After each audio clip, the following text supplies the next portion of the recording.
Two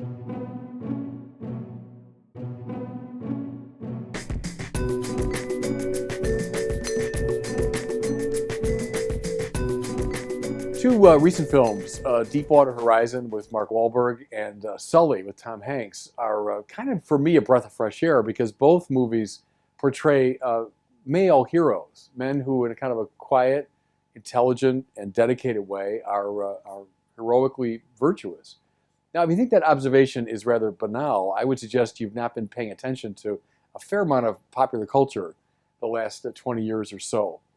What am I talking about? Well, what I would call the Homer Simpsonization of men you'll see in the popular culture. And don't get me wrong, I love The Simpsons. I'm a big fan of Homer Simpson's antics. But how is Homer presented? So the father of the family is pretty much nonstop, stupid, boorish, drunk, irresponsible, comically incompetent, childish, right? Now contrast him with his wife, Marge, who is intelligent, morally responsible, decent, good. Notice how in another very popular primetime cartoon, Family Guy, something very similar. You got Peter Griffin, who's like Homer, big, boorish, incompetent, childish, drunk much of the time, etc. And all the brains and responsibility and so on belong to his wife, Lois. And it's also echoed, of course, go back to The Simpsons, in their children.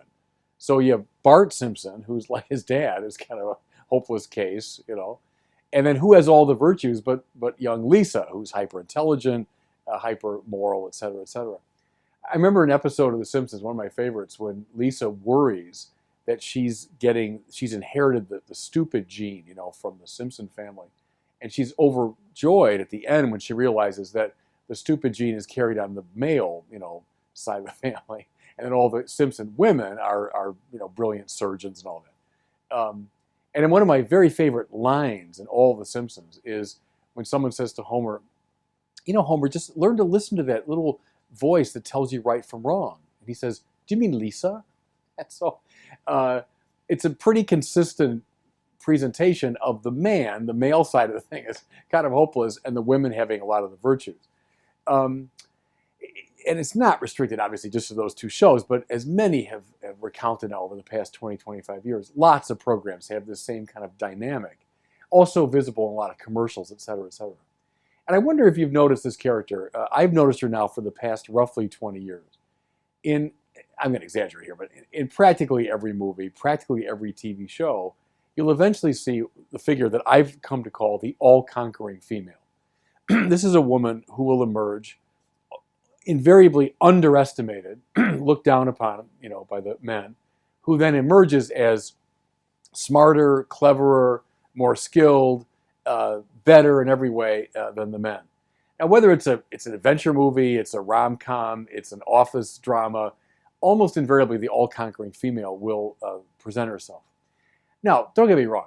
I get it. I get the feminist concerns about the way women were portrayed in TV shows and movies for many years. I mean, I grew up at a time when almost every adventure movie involved a woman who would, twist her ankle and have to be rescued by the swashbuckling male hero, and women who were kind of demure and had to be taken care of. And so I get it. And certainly a correction was called for.